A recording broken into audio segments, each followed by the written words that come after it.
இமாம்கள், தாபியீன்கள், வலிமார்கள் மற்றும் நமது லால்பேட்டை மாநகரில் வாழ்ந்து மறைந்த மாமேதைகள் அனைவர் மீதும் மற்றும் இந்த ஜும்மாவிற்கு வர இருக்கின்ற, வந்து கொண்டிருக்கின்ற, வந்து அமர்ந்திருக்கின்ற நம் அனைவர் மீதும் அல்லாஹ்வின் புறத்திலிருந்து சாந்தியும் சமாதானமும் என்றென்றும் உண்டாகட்டுமாக. ஆமீன்.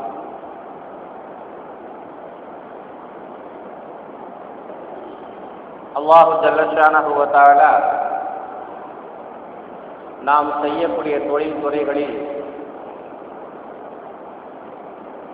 பரக்கத்தையும் ரஹமத்தையும் தந்தருள்வானாக. நாம் செய்யக்கூடிய விவசாய நிலங்களில் அதிகமான மகசூல்களை தந்தருள்வானாக. நம்மிடத்தில் இருக்கின்ற கெட்ட குணங்களை எல்லாம் அல்லாஹ் தஆலா அகற்றுவானாக. நமக்கு எதிரிகள் என்று யாரெல்லாம் இருக்கின்றார்களோ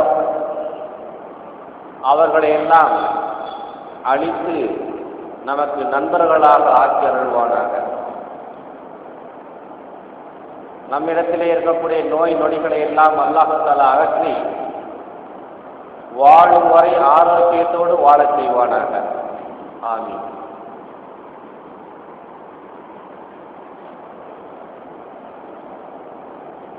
அன்பார்ந்த அல்லாஹ்வின் நல்லடியார்களே, நிகழ்கின்ற இந்த மாதம் ரபியுல் அவ்வல் மாதம். ரபியுல் அவ்வல் முதல் வசந்தம் என்று சொல்லுவார்கள். முதல் வசந்தத்தின் பொருட்டால் இறைவன் நமக்கு நிகரில்லாத தலைவர் நபிகள் நாயகம் ரசூலுல்லாஹி ஸல்லல்லாஹு அலைஹி வஸல்லம் அவர்களை நமக்கு அருளி இருக்கிறார்.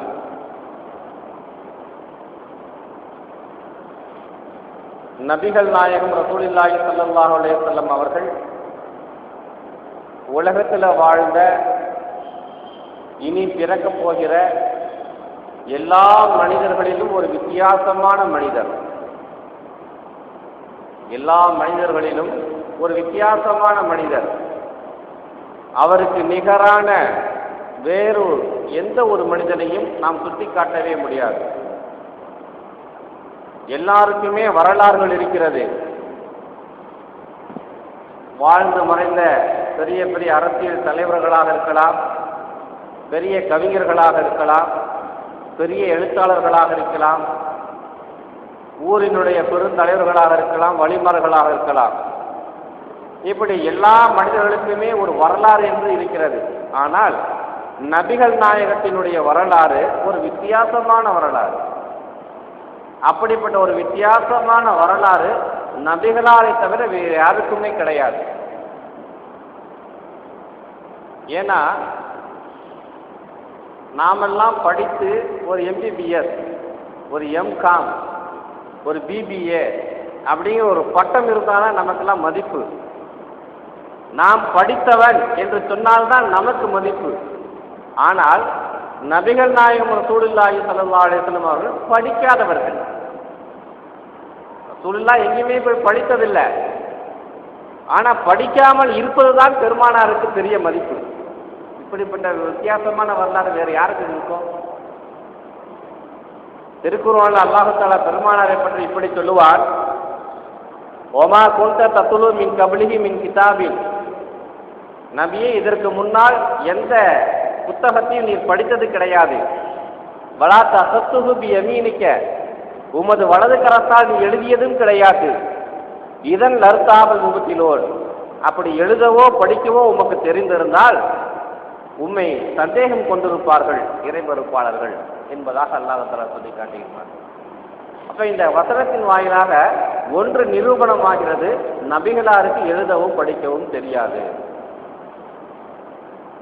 இதற்கு பல்வேறு காரணங்கள் சொல்லலாம். மனித இன தலைவர், நபிகளாரின் எல்லா நபிமார்களுக்கும் தலைவர் நபிகள் நாயகம் ரசூலுல்லாஹி ஸல்லல்லாஹு அலைஹி வஸல்லம் அவர்களை இன்னொரு சாதாரணமான ஒரு மனிதனிடத்தில் போய் மண்டியிட்டு படிக்க வைப்பதை இறைவன் விரும்பவில்லை. அதற்காக வேண்டிதான் ரசூலுல்லாஹ்வை அல்லாஹ் தஆலா எங்கேயும் போய் படிக்க வைக்கல. அதே போல அப்படிப்பட்ட உலகம் போற்று உத்தமரான நபிகள் நாயகம் ரசூலுல்லாஹி ஸல்லல்லாஹு அலைஹி வஸல்லம் அவர்களுக்கு தானே ஆசானாக இருக்க வேண்டும் என்று அல்லாஹ் ஆசைப்பட்டான். அதற்காக வேண்டிதான் வேறு மனிதரை நாடி போகவில்லை, விரும்புவதற்கு அல்லாஹ் தஆலா ஏற்படுத்தவில்லை. அல்லாஹ் தஆலா தான் ரசூலுல்லாஹ்வுக்கு எல்லா விதமான ஞானங்களையும் கல்விகளையும் கற்றுக் கொடுத்தான். எழுத படிக்க தெரியாத ஒரு மாணவி ஸல்லல்லாஹு அலைஹி வஸல்லம் அவர்களை பற்றிய இன்னைக்கு எத்தனை பல்கலைக்கழகங்கள் பேசிக் கொண்டிருக்கிறது, எத்தனை லட்சோபலட்ச பல்கலைக்கழகங்கள் உலகத்திலே இயங்கிக் கொண்டிருக்கிறது. எழுத படிக்க தெரியாத ஒரு மனிதனை பற்றி உலகம் முழுவதிலும் இன்று பேசிக்கொண்டே இருக்கிறார்கள், நமதூர் ஜாமியா உட்பட. இப்படி எங்கு பார்த்தாலும் பல்கலைக்கழகங்கள் பெருகிக் கொண்டே இருக்கின்றன. பெருமானாரை பற்றிய ஆய்வுகள் தொடர்ந்து கொண்டே இருக்கின்றன. அதே போல நபிகள் நாயகம் ரசூலுல்லாஹி ஸல்லல்லாஹு அலைஹி வஸல்லம் அவர்களுக்கு எழுதவோ படிக்கவோ தெரிந்திருந்தால் அது பெருமானாருக்கு மிகப்பெரிய இழப்பு. எழுதவோ படிக்கவோ தெரிந்திருந்தால் அது பெருமானாருடைய புகழுக்கு மிகப்பெரிய இழப்பு, அது மிகப்பெரிய நஷ்டத்தை ஏற்படுத்தி இருக்கும். அதையும் அல்லாஹ் தஆலா திருக்குர்ஆன்ல சொல்றான், இதன் லர்தாபல் முபிலோன், உங்களுக்கு எழுதவோ படிக்கவோ தெரிந்திருந்தால் நீங்க உங்கள் மீது சந்தேகம் ஏற்பட்டிருக்கும். என்ன சொல்வார்கள் காபிர்கள்? இரவு நேரத்தில் இவர் தனிமையில் உட்கார்ந்து அழகான வசனங்களை அழகான வாக்கியங்களை எழுதி வைத்துக் கொண்டு பகல்ல இதுதான் திருக்குர்ஆன் அப்படின்னு சொல்றாரு அப்படின்னு சொல்லிடுவானுவ. என்னிடத்திலிருந்து இறைவன் புறத்திலிருந்து எனக்கு வகி வருகிறது என்று சொல்லக்கூடிய அந்த கூற்றை இந்த காபிர்கள் புறக்கணித்திருப்பார்கள். சின்ன வயசிலிருந்தே பார்த்தவர்கள் எல்லாருக்குமே தெரியும், இந்த முகமதுக்கு எழுதவோ படிக்கவோ தெரியாது. இவர் சொல்லக்கூடிய வரிகள் வித்தியாசமாக இருக்கிறது, இது கண்டிப்பாக இறைவன் புறத்திலிருந்து தான் அருளப்பட்டிருக்க வேண்டும் என்று அவர்கள் நம்பினார்கள். யோசனை பண்ணி பாருங்க, நான் படிக்காதவன் அப்படின்னு சொன்னா நமக்கு பெரிய அவமானம். ஆனா ரசூலுல்லாஹ் நான் படிக்காதவன் அப்படின்னு சொல்றதுல பெருமானாருக்கு பெரிய மதிப்பு இருக்கிறது. இப்படிப்பட்ட ஒரு வித்தியாசமான வரலாறு உலகத்துல வேற யாருக்கும் உண்டா?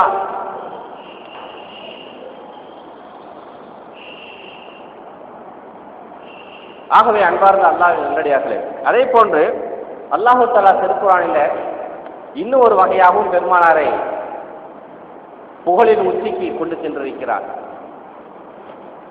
அல்லதீன ஆதீனாஹுமுல் கிதாப யஅரிஃபூனஹு கமா யஅரிஃபூன அப்னாஹும் வ இன்ன ஃபரீகம் மின்ஹும் லயக்துபூனல் ஹக்க வஹும் யஅலமூன்.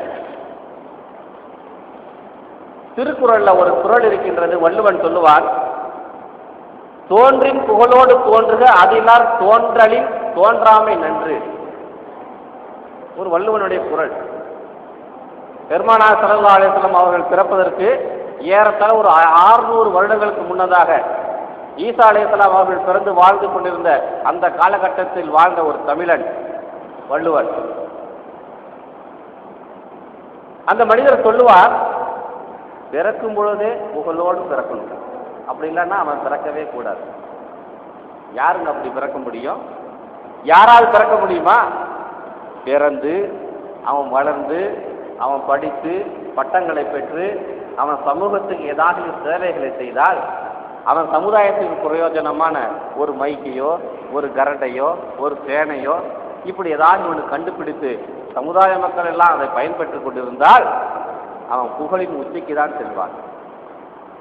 பிறக்கும் போதே யாருக்குமே புகழ் கிடையாது, பிறந்த பிறகுதான் எல்லாருக்குமே புகழ் கிடைக்கும். வாழ்ந்து மறைந்த பெரும்பெரும் தலைவர்களுடைய புகழ் எல்லாம் நீங்க பாருங்க. பிறக்கும் போது எந்த தலைவனாக பிறந்திருக்கிறானா? பிறக்கும் போதே தலைவனாக யாராவது பிறந்திருக்கிறானா? கிடையாது.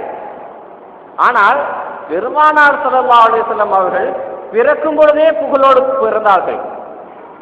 திருக்குறளிலேயே இந்த குறளுக்கு விளக்கம் எழுதக்கூடியவர்கள் சொல்லுவார்கள், இது திருக்குறள் தான், அதில் சந்தேகம் கிடையாது. ஆனால் இப்படிப்பட்ட ஒரு குறளினுடைய பொருளுக்கு முன்னுதாரணமாக ஒரு மனிதனையும் சுட்டி காட்ட முடியாது, யாரையும் சுட்டி காட்ட முடியாது. இவர் இப்படிதான் பிறந்தாரு, இவள் இப்படிதாப்பா பிறந்தாரு அப்படின்னு சொல்லி எந்த ஒரு மனிதனுடைய பெயரையும் சுட்டி காட்ட முடியாது என்று சொல்லுவார்கள். ஆனால் நாம் தைரியமாக சொல்லலாம், அது பெருமானாரை தான் இந்த குறள் போற்றுகின்றது. பெருமானாருக்கு முன்னால் வாழ்ந்தவர் வள்ளுவன், பெருமானாருக்கு முன்னால் வாழ்ந்தவர் வள்ளுவன். அதனால் அந்த வள்ளுவனுடைய கூற்று பெருமானாரையே குறிக்கிறது என்று சொன்னால் அது மிகையான ஒன்றல்ல.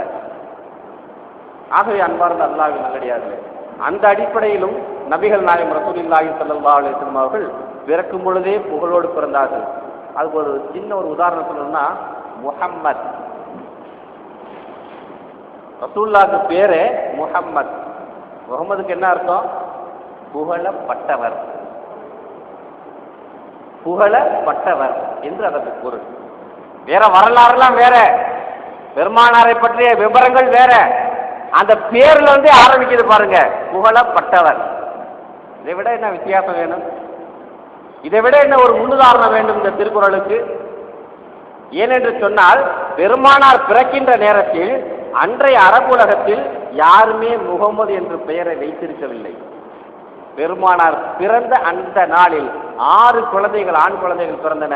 அந்த 6 பேருக்குமே பெயர்கள் வைக்கப்பட்டன முஹம்மது என்று. யாருக்கு கிடைக்கும் இப்படிப்பட்ட ஒரு பாக்கியம்? ஏன்னா பெருமானார் ஸல்லல்லாஹு அலைஹி வஸல்லம் அவர்களை அல்லாஹ் தஆலா நேசிக்கிறார். அல்லாஹ்வே இந்த உலகத்தை படைச்சிட்டு, இந்த உலகம் ஒரு கொசுவினுடைய ரெக்கை அளவுக்கு கூட நான் மதிக்கவில்லை, இந்த உலகத்திலும் இந்த உலகத்திலே இருப்பவைகளையும் ஒரு கொசுவினுடைய ரெக்கை அளவுக்கு கூட நான் மதிக்கவில்லை என்று அல்லாஹ் சொல்லி காட்டுகிறார். சொல்லிவிட்டு தான் படைத்தவர்களில் நான் நேசிப்பது நபிகளாரை மட்டும்தான். அந்த நபிகளாரை எப்படி கொண்டு வர வேண்டுமோ, உலகத்தாருக்கு எப்படி முன்னிறுத்த வேண்டுமோ, அப்படி ஒரு அழகான முறையில் நபிகளாரை முன்னிறுத்தியதாக நமக்கு நபிகளாருடைய வரலாறு நமக்கு சான்று பகருகின்றது. அதே போல பெருமானார் ஸல்லல்லாஹு அலைஹி வஸல்லம் அவர்கள் பிறப்பதற்கு முன்னதாகவே பெருமானாருடைய வரலாறு எல்லாருக்குமே தெரியும். பெருமானார் ஸல்லல்லாஹு அலைஹி வஸல்லம் அவர்கள் பிறப்பதற்கு முன்னதாகவே பெருமானாருடைய முழுமையான வரலாறு இஞ்சில் வேதத்தில், தௌராத் வேதத்தில், ஜபூர் வேதத்தில், ஏன் ஆதம் அலைஹிஸ்ஸலாம், ஆதம் அலைஹிஸ்ஸலாம், இப்ராஹிம் அலைஹிஸ்ஸலாம், யஹ்யா அலைஹிஸ்ஸலாம், ஜக்கரியா அலைஹிஸ்ஸலாம் போன்ற எல்லா நபிமார்களுக்கும் கொடுக்கப்பட்ட சுஹுஃபு, சில சின்ன சின்ன ஏடுகளில் எல்லாத்திலையுமே நபிகளாரை பற்றி பேசப்பட்டிருக்கு. எல்லாருக்குமே பிறந்த பிறகுதான் வரலாறு. ஆனா பெருமானார் பிறப்பதற்கு முன்னதாகவே வரலாறு படைத்து விட்டார். இப்படிப்பட்ட ஒரு சான்ஸ் வேற யாருக்கு கிடைக்கும்? நம்மளாம் பிறந்த பிறகுதான் நமக்கு வரலாறே ஆர்வமாகுது. இவர் இன்று பிறந்தார், இப்படிலாம் படிச்சாரு, இன்னாருடைய மகனார் இவரு, இப்படி சமூக சேவை செய்தார், கடைசியா இவரு யூனிவர்சிட்டியில ஃபர்ஸ்ட் வாங்கினாரு, இன்னைக்கு இந்தியாவிலேயே மிகப்பெரிய ஜனாதிபதியாக இவர் திகழ்கிறார் அப்படின்னு ஒரு மனிதரை சுட்டி காட்டலாம். ஆனா பெருமானார் ஸல்லல்லாஹு அலைஹி வஸல்லம் அவர்கள் பிறப்பதற்கு முன்னதாகவே அவருடைய வரலாறு எல்லாம் பேசப்பட்டு விட்டது எல்லா வேதங்களிலும். அவர் எங்கு பிறப்பார், அவருடைய பெயர் என்ன, அவருடைய அப்பா பேர் என்ன, அம்மா பேர் என்ன, அவர் எங்கெங்கெல்லாம் போவார், என்னென்னலாம் சாப்பிடுவார், அவருடைய பேச்சு எப்படி இருக்கும், அவருடைய கொள்கை என்ன, அவர் எங்கெங்கு யார் யாரை சந்திப்பார், அவருடைய நண்பர்கள் எத்தனை பேர், என்னென்ன அவருடைய நெருங்கிய நண்பர்கள் யார் யார், அவருடைய மனைவிமார்கள் யார் யார், சுப்ஹானல்லாஹ். முழுமையான வரலாறு முகமது நபி பிறப்பதற்கு முன்னதாகவே அறிமுகப்படுத்தப்பட்டு விட்டது. இப்படிப்பட்ட ஒரு முன்னுதாரணம் மிக்க ஒரு வரலாறு பெருமானாரை தவிர வேறு யாருக்குமே கிடையாது என்பதாக அல்லாஹ் தஆலா திருக்குர்ஆனிலே சொல்வான். அல்லதீன ஆதைனாஹுல் கிதாப யாரிஃபூனஹு கமா யாரிஃபூன அப்னாஹும். யார் யாரெல்லாம் வேதங்கள் கொடுக்கப்பட்டிருக்கிறார்களோ அவர்கள் நபிகளாரை தமது பிள்ளையை போன்று அறிவார்கள். தனக்கு பிறந்த பிள்ளையை எப்படி அறிவார்களோ அதை போன்று அவர்கள் நபிகளாரை அறிவார்கள். வைன்ன ஃபரீகம் மின்ஹும் லா யக்துமுல் ஹக்க வஹும் யஅலமூன். அவர்களில் ஒரு குழுவினர் உண்மையை தெரிந்து கொண்டே மறுக்கிறார்கள், உண்மையை தெரிந்து கொண்டே அவர்கள் மறுக்கிறார்கள் என்பதாக அல்லாஹ் ஜல்ல ஷானஹு வ தஆலா திருக்குர்ஆனிலே சொல்லி காட்டுவாங்க. இந்த வசனம் என்ன சொல்லுதுன்னா, ரசூலுல்லாஹ்வுடைய வரலாறு முன்னாலே எல்லாருக்கும் தெரியும். ரசூலுல்லாஹ் பத்தி நான் ஏற்கனவே எல்லாத்துக்கிட்டையும் சொல்லிட்டேன். அரபியர்களுக்கு அது புதுசு, அரபியர்களுக்கு அது புதுசு. ஆனால் அரபு நாட்டிலேயே இருக்கக்கூடிய யூதர்களுக்கு அது பழசு. அன்சாரி சகோதரர்களுக்கு வேண்டுமானால் அது பழையதாக இருக்கலாம். ஆனால் அன்சாரிகளோடு வாழக்கூடிய யூதர்களுக்கும் கிறிஸ்தவர்களுக்கும் நபிகளாருடைய வரலாறு பழையது. ஆக பெருமானார் ஸல்லல்லாஹு அலைஹி வஸல்லம் அவர்கள் பிறப்பதற்கு முன்னதாகவே அவருடைய வரலாறு போற்றப்பட்டிருக்கிறது. அப்படிப்பட்ட ஒரு முன்னுதாரணம் பெருமானாரை தவிர வேறு யாருக்குமே கிடையாது.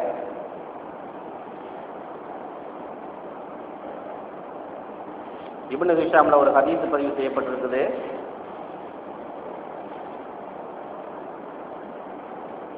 புஷ்ரா அப்படிங்கிற ஒரு நகரத்துல ஜர்ஜீஸ் அப்படிங்கிற ஒரு பாதிரியார் ஒரு சின்னதா ஒரு ஆசிரமம் அமைத்து கொண்டு வாழ்ந்து கொண்டிருக்கிறார்.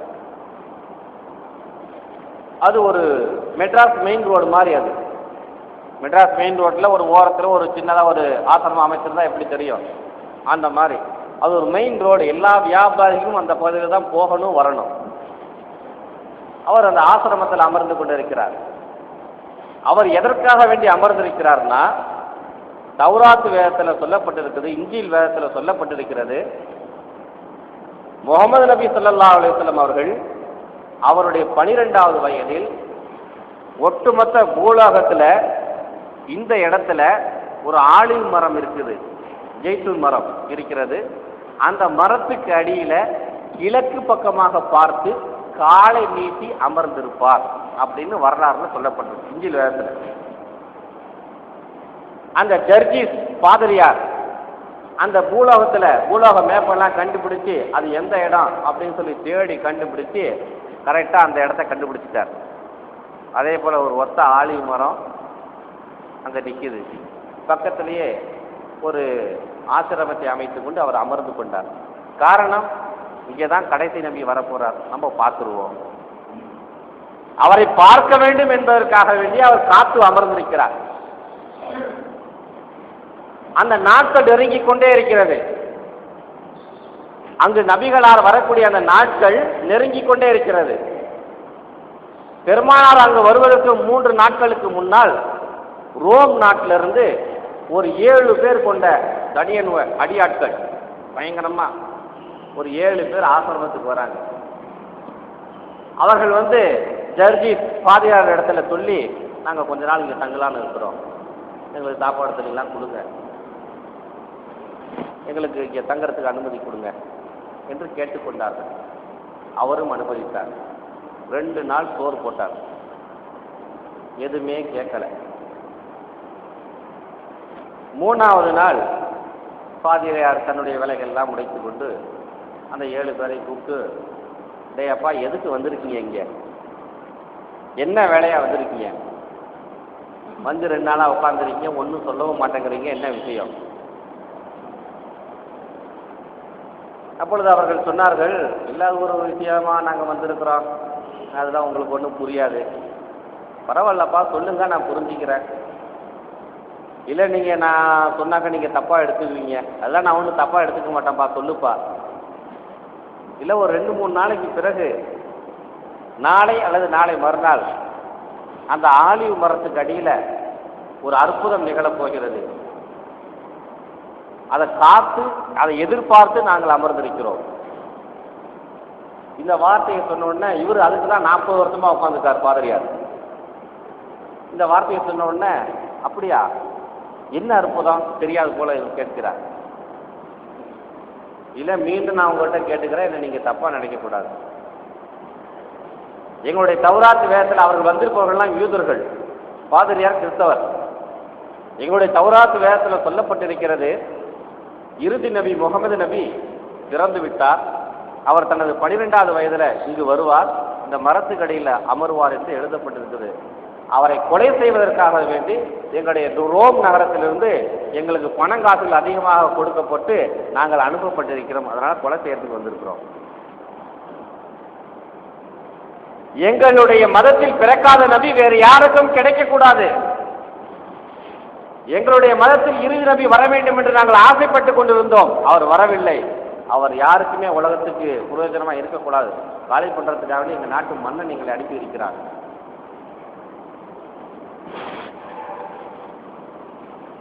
அப்பொழுது ஜர்ஜீஸ் பாதிரியார் சொன்னார், எப்பா, அவரை பார்க்கறதுக்கு தான் நான் இங்க உட்கார்ந்துருக்கிறேன் இத்தனை வருஷமா, நான் ஏறத்தாழ 40 வருடங்கள் ஆகிவிட்டது.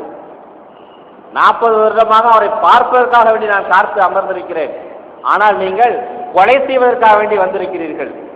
அவரை நீங்கள் கொலை செய்து விடுவீர்களா? உங்களால் அவரை கொலை செய்ய முடியுமா?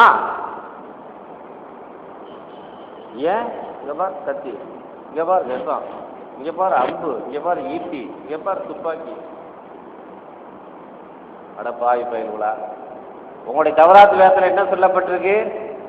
அதே அந்த தௌராத் வேதத்துல இந்த முகமது நபி 63 ஆண்டு காலம் வாழ்வார், 1,24,000 மேற்பட்ட மக்களை தன் மார்க்கத்தில் இணைப்பார், இவருக்கு உயிரையும் கொடுக்கக்கூடிய உத்தம தோழர்கள் பல பேர் இருப்பார்கள் என்றெல்லாம் சொல்லப்பட்டிருக்குது. அந்த வேதத்துல இருப்பதை நம்பி நீங்கள் இந்த ஆலிவ் மரத்தை கண்டுபிடித்து வந்து விட்டீர்கள். அவர் இங்கு வரப்போவது உண்மை என்று நம்புகிறீர்கள், வரவும் போகிறார். அதையெல்லாம் நம்புகிற நீங்கள் அவர் 63 வருஷம் வாழ மாட்டார், இப்பயே காலி பண்ணிடலாம் அப்படின்னு எப்படா நீங்க நம்புறீங்க? நீங்க நெருங்கினாக்க உங்களுடைய உயிருக்கு ஆபத்து ஏற்படாதா? இறைவன் உங்களை சும்மா விடுவானா? அவரை நீங்கள் கொன்றுவிட்டு நீங்கள் போய்விட முடியுமா உயிரோடு? அப்பதான் அவனுக்கு புத்தியில பட்டுச்சு, ஆகா இது இறைவனோடு சண்டை போடுவது போன்று, இறைவனோடு போர் தொடுப்பது போன்று, இறைவனிடம் போர் புரிந்து நம்மால் வெல்ல முடியாது, ஆளை விட்டா போதும், பணமும் வேணாம் காசு வேணாம் சொல்லி அவர்கள் நபிகளாரை பார்க்காமலே ஓடிவிட்டதாக வரலாறு நமக்கு சொல்லி காட்டுகிறது. எதற்காக வேண்டி சொல்றேன்னா, நபிகளாருடைய வரலாறு எல்லா வேதங்களிலும் முன்னதாகவே மொழியப்பட்டிருக்குது. அவர் எங்க போய் உட்காருவாரு, எப்படி உட்காருவாரு, அது உட்காரக்கூடிய சூழல் எப்படி இருக்கும் என்பது முதற்கொண்டு ரசூலுல்லாஹ்வுடைய வரலாறு பதியப்பட்டிருக்கிறது. என்றால் எல்லாருக்குமே பிறந்த பிறகுதான் வரலாறு, ஆனால் பெருமானார் பிறப்பதற்கு முன்னரே வரலாற்று நாயகர். இப்படிப்பட்ட ஒரு வித்தியாசமான வரலாறு உலகத்தில் வேறு யாருக்கு எங்கு கிடைக்கும் என்பதை நாம் யோசிக்க கடமைப்பட்டிருக்கிறோம். அதே போல் நபிகள் நாயகம் ரசூலுல்லாஹி ஸல்லல்லாஹு அலைஹி வஸல்லம் அவர்கள் ரபீஉல் அவல் மாதம் பிறை 12 அன்னைக்கு திங்கட்கிழமை காலையில 3:30 மணிக்கு பிறந்தாங்க. அதே பெருமானார் ஸல்லல்லாஹு அலைஹி வஸல்லம் அவர்கள் திங்கட்கிழமை அன்னைக்கு தான் இறந்து போனது. பெருமானார் ஸல்லல்லாஹு அலைஹி வஸல்லம் அவர்கள் மக்காவிலிருந்து ஹிஜ்ரத்துக்கு புறப்பட்டது திங்கட்கிழமை அன்னைக்கு தான். அதே போல பெருமானார் ஸல்லல்லாஹு அலைஹி வஸல்லம் அவர்கள் புறப்பட்டது திங்கட்கிழமை, மதீனாவுக்குள் நுழைந்ததும் திங்கட்கிழமை. ரசூலுல்லாஹி ஸல்லல்லாஹு அலைஹி வஸல்லம் அவர்கள் தனது 35வது வயதுல ஹஜ்ருல் அஸ்வது கல்ல அந்த காபத்துல்லா மேல யார் எடுத்து வைப்பது என்கிற ஒரு பிரச்சனை ஏறும் பொழுது அதை பெருமானார் ஸல்லல்லாஹு அலைஹி வஸல்லம் அவர்களே தனது கைப்பட எடுத்து வைத்தார்கள். அதுவும் ஒரு திங்கட்கிழமை. பெருமானாருடைய வாழ்க்கையில் நடந்த பல முக்கியமான பல விஷயங்கள் எல்லாம் திங்கட்கிழமையே நடந்திருக்கிறது. இப்படிப்பட்ட ஒரு வரலாற்றில் ஒரு நேர் கோட்டின் பிரகாரம் நடந்திருப்பது அது நபிகளாருக்கு மட்டும்தான், வேற யாருக்குமே கிடையாது. வேற யாராவது பிறந்த நாளே இறந்திருக்காங்களா? இன்னைய வரையிலும் நம்மளும் வரலாறுகள் படித்துக் கொண்டிருக்கிறோம், பல பத்திரிகைகள் படித்துக் கொண்டிருக்கிறோம். யாராவது ஒரு பிறந்த நாள்லயே அவர் அன்னைக்கு பிறந்தது செவ்வாய்க்கிழமை தான் பிறந்தாரு, இன்னைக்கு இறந்ததுதான் ஒரு செவ்வாய்க்கிழமை தான் அப்படின்னு சொல்ல முடியுமா? ஒரு மனிதனையாவது நம்முடைய வாழ்க்கையில பார்த்திருக்கோமா? இன்னைக்கு உலகத்துல எத்தனை கோடான கோடி மனிதர்கள் பிறந்து இறந்து போயிருக்கிறார்கள், ஒரு மனிதனை கூட நாம் அப்படி சுட்டி காட்ட முடியவில்லை. இப்படி ஒரு நேர்கோட்டில் அல்லாஹ் தஆலா பெருமானாருடைய வரலாறை அமைத்திருக்கின்றார். இப்படிப்பட்ட ஒரு வரலாறு பெருமானாரை தவிர யாருக்குமே கிடையாது. அதே போல நபிகள் நாயகம் ரசூலுல்லாஹி ஸல்லல்லாஹு அலைஹி வஸல்லம் அவர்களை யாரெல்லாம் எதிர்த்தார்களோ ஆரம்ப காலத்தில், அவர்களெல்லாம் பிற்காலத்தில் அதே போன்று பெருமானாருக்கு பாதுகாப்பாக இருந்தார்கள். யாரெல்லாம் எப்படியெல்லாம் எதிர்த்தார்களோ அதை போன்று பிற்காலத்தில் பெருமானாருக்கு பாதுகாப்பாக இருந்தார்கள். உருவிய வாதோடு உமர் ரலியல்லாஹு தஆலா அவர்கள் தெருக்களில் கம்பீரமாக நடந்து போனார். இவருடைய வரலாறு எல்லாருக்குமே நமக்கு தெரியும். பிற்காலத்தில் என்ன ஆகி போச்சு? பெருமானாருடைய உயிரை குடிக்க வேண்டும் என்பதற்காக வேண்டி துடித்து சென்றார். பிற்காலத்தில் அவர் பெருமானார் இறந்து போன என்று பெருமானார் இறந்து விட்டார் என்று யாராவது சொன்னால் அவருடைய உடலை உருவி விடுவேன் என்று உருவிய வாளாடு பெருமானாருடைய உடலுக்கு பக்கத்தில் உலாவிக் கொண்டிருந்த வரலாறு நமக்கு தெரியும். எப்படிப்பட்ட ஒரு வரலாறு பெருமானாருக்கு, எப்படிப்பட்ட ஒரு வரலாறு பெருமானாருக்கு. முன்ன ஒரு 25 வருஷத்துக்கு முன்னாலதான், அதிகலாம் கிடையாது. ஏன் 25 வருஷம், ஒரு 17-18 வருடங்களுக்கு முன்னதாக உமர் ரலியல்லாஹு அன்ஹு அவர்கள் ரசூலுல்லாஹ்வை காலி பண்றதுக்கு வாழ்வோடு போனார். ஆனா 17 வருஷத்துக்கு பின்னால பாத்தீங்கன்னா ரசூலுல்லாஹ் இறந்து போயிட்டாங்க. இப்ப இறந்து போனேன்னு சொன்னாக்க அவனை நான் வெட்டுவேன் அப்படிங்கிறார். இப்ப எப்படிப்பட்ட அந்த மனிதர்களை மாற்றி இருக்கிறார்கள் என்று யோசித்து பாருங்கள். அதே போல பத்ர் யுத்தத்துல சுஹைல் இப்னு அம்ர் அப்படிங்கிற ஒரு சஹாபி, ஒரு மனிதர், பத்ர் யுத்தம் நடைபெறும்.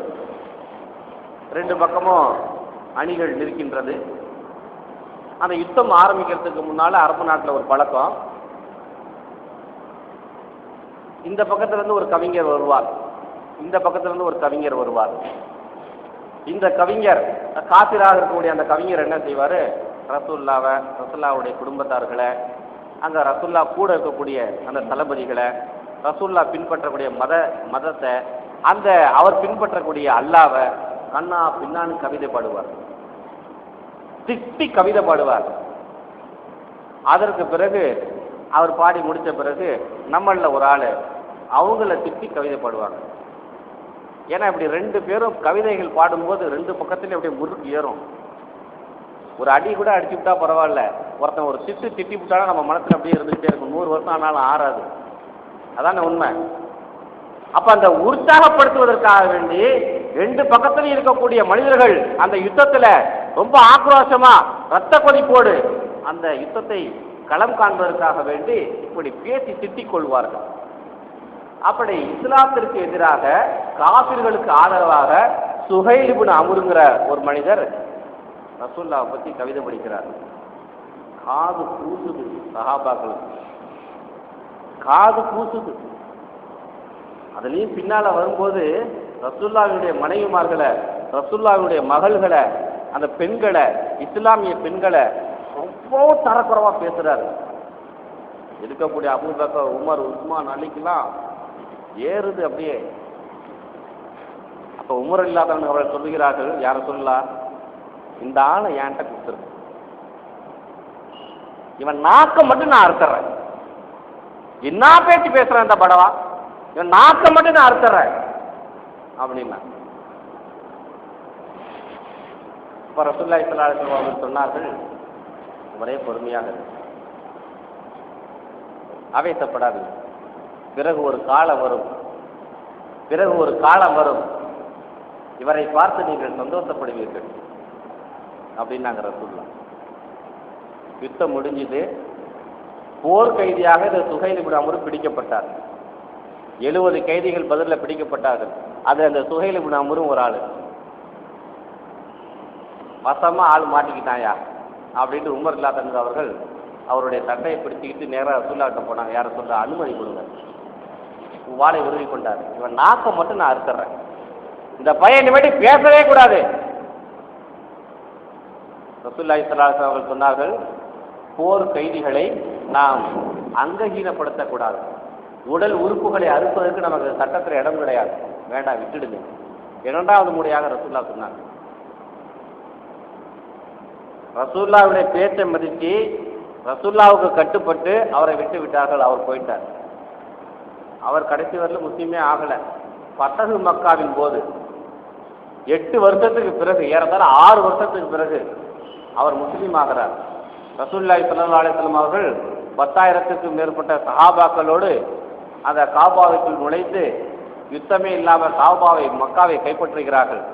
அப்பொழுது அங்கு இருக்கக்கூடிய மக்கள் எல்லாம் முஸ்லீமாகி கொண்டிருக்கிறார்கள். அப்பொழுது இந்த சுஹைல் இப்னு அம்ர் ரசூலுல்லாஹ்வை வாழ்த்தி ஒரு கவிதை படிக்கிறார்.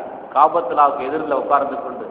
கவிதைனா சாதாரண கவிதைகள் அல்ல, அவருடைய வார்த்தைகள், அவருடைய எழுத்துகள் வெளியே வந்தாவே ரசூலுல்லாஹ் உட்பட எல்லாருமே காது கொடுத்து கேட்பார்கள். எல்லாருமே ரசூலுல்லாஹ் பேச்சை கேட்பாங்க. ஆனா இந்த சுஹைல் இப்னு அம்ர் பேச ஆரம்பிச்சிட்டாருன்னா அவருடைய பேச்சை இவரு கேட்பாரு ரசூலுல்லாஹ். அவர் கவிதை படிக்கிறார் பாருங்க, சுப்ஹானல்லாஹ். அங்க இருக்கக்கூடிய 10,000க்கும் மேற்பட்ட ஜனங்க அப்படியே ஒரு குண்டூசியை போட்டா கீழே விழுந்தா கூட காதுல கேட்கும் போல இருக்கு.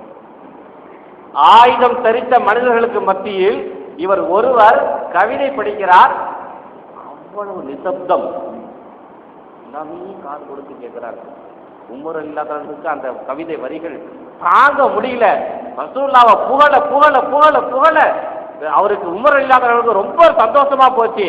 அவர் அப்படியே அந்த கூட்டத்தில் அப்படியே மெதுவாக நகர்ந்து வந்து ரசூலுல்லாஹ்வுடைய கைகளை பிடித்து கொண்டு, யார் சொல்லலாம், இந்த சுஹைல் எவ்வளவா படிக்கிறாரு பாருங்க, எவ்வளவு சூப்பரா உங்களை பத்தி வாழ்க்கிறாரு பாருங்க. ரசூலுல்லாஹி ஸல்லல்லாஹு அலைஹி வஸல்லம் அவர்கள் அவருடைய கைகளை பிடித்துக் கொண்டு சொன்னார்கள், உமரே, உங்களுக்கு சொன்ன ஞாபகம் இருக்கா? இன்று இவர் திட்டுகிறார் என்று நீங்கள் வருத்தப்படுகிறீர்கள். பின்னொரு நாள் வரும், இவர் நம்மை புகழ்வார் என்று நீங்கள் சந்தோஷப்படுவீர்கள் என்று நான் சொன்னேன், ஞாபகம் இருக்குதா? உமர் இல்லாத அவர்கள் நபிகளாருடைய கைகளை பற்றி முத்தமிட்டதாக ஹதீஸ் ஒன்று பதிவு செய்யப்பட்டிருக்கிறது. யோசனை பண்ணி பாருங்க. இப்படிப்பட்ட ஒரு வித்தியாசமான வரலாறு ரசூலுல்லாஹி ஸல்லல்லாஹு அலைஹி வஸல்லம் அவர்களை தவிர வேறு யாரையுமே நாம் எதிர்பார்க்கவே முடியாது.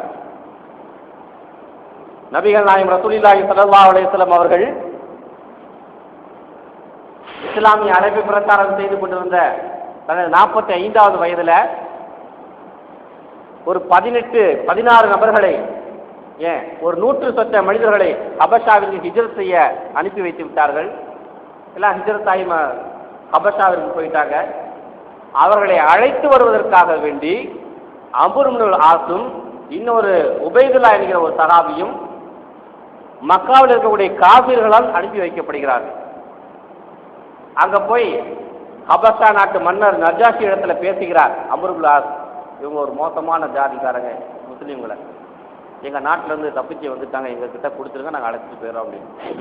ரசூலுல்லாஹையும் இஸ்லாத்தையும் தவறாகவே இந்த அம்ர் இப்னு ஆஸ் சொல்லி அழைக்கிறார். நஜாஷி மன்னர் எல்லாத்தையும் விசாரிச்சுட்டு, இவங்கெல்லாம் அவன் கூட அனுப்ப முடியாது, போயிட்டு வாயா அப்படின்ட்டார். இவர் அப்போ முஸ்லீம் ஆகலை. அம்ர் இப்னு ஆஸ் 4 வருடங்களுக்கு பிறகு ஹிஜ்ரி 6ல் அவர் முஸ்லீம் ஆகிறார். அம்ர் இப்னு ஆஸ் முஸ்லீம் ஆகி மக்காவிலிருந்து புறப்பட்டு மதீனாவுக்கு வந்து சேருகிறார். மதீனாவுக்கு வந்து சேர்ந்த 2-3 நாட்களில் நபிகளாருடைய திட்டம் எப்படி தெரியுங்களா? உலகத்தில் இருக்கக்கூடிய பக்கத்தில் இருக்கக்கூடிய நாடுகள் 6 நாடுகளுக்கு, ஏன் 8 நாடுகளுக்கு ரசூலுல்லாஹி ஸல்லல்லாஹு அலைஹி வஸல்லம் அவர்கள் 8 நாட்டு அரசர்களுக்கு கடிதங்களை எழுதி அனுப்பி வைத்து இஸ்லாமிய அழைப்பு பிரச்சாரத்தை மேற்கொண்டார்கள். அப்பொழுது அம்ர் இப்னு ஆஸை கூப்பிட்டு, அப்பா நீ ஹபஷாவுக்கு போய் நஜாஷி மன்னடத்தில் இந்த கடிதத்தை கொடுத்துட்டு வா. 4 வருஷத்துக்கு முன்னாடி இந்த மனிதர் போய் மோசமான மனிதர் முஹம்மது, அவருடைய மதம் மோசமானது என்று சொல்லிவிட்டு வந்தவர் இப்பொழுது 4 வருடங்களுக்கு பின்னால போய் அதே நஜாஷி மன்னரிடத்தில் நின்று சொல்கிறார், உலகத்தில் இதை போன்ற ஒரு மதமே கிடையாது, இப்படிப்பட்ட ஒரு மனிதரே கிடையாது, அப்படிப்பட்ட நல்ல மனிதர், நல்ல மார்க்கம் என்று சொன்னதாக வரலாறு சொல்லி காட்டுகின்றது. இப்படிப்பட்ட ஒரு வித்தியாசமான வரலாற்று நாயகர் நபிகள் நாயகம் ரசூலுல்லாஹி ஸல்லல்லாஹு அலைஹி வஸல்லம் அவர்கள் நமது மார்க்கத்தில் இருக்கிறார். ஏன் அவர் நபிகளாருடைய மார்க்கத்தில் நாம் இருக்கிறோம். நமக்கு தலைவராக நபிகள் நாயகம் ரசூலுல்லாஹி ஸல்லல்லாஹு அலைஹி வஸல்லம் அவர்கள் இருப்பதை நாம் பெருமையாக கொள்ள வேண்டும். ஆகவே அன்பார்ந்த அல்லாஹ்வின் நல்லடியார்களே, அப்படிப்பட்ட புனிதமிக்க எதிர்கால மக்களுக்கெல்லாம் முன்னுதாரணமிக்க நபியாக வாழ்ந்த நமது நாயகம் ரசூலுல்லாஹி ஸல்லல்லாஹு அலைஹி வஸல்லம் அவருடைய முழுமையான வாழ்க்கை வரலாற்றினை நாம் படிப்பதோடு ஆய்வுகள் செய்வதோடு அந்த வரலாற்றின் முழுவதையும் நாம் பின்பற்றி நடப்பதற்கு அல்லாஹ் தஆலா அருள் செய்வானாக. ஆமீன். வாஹிரு தஅவானா அல்ஹம்துலில்லாஹி ரப்பில் ஆலமீன். அஸ்ஸலாமு அலைக்கும் வரஹ்மத்துல்லாஹி வபரகாத்துஹு.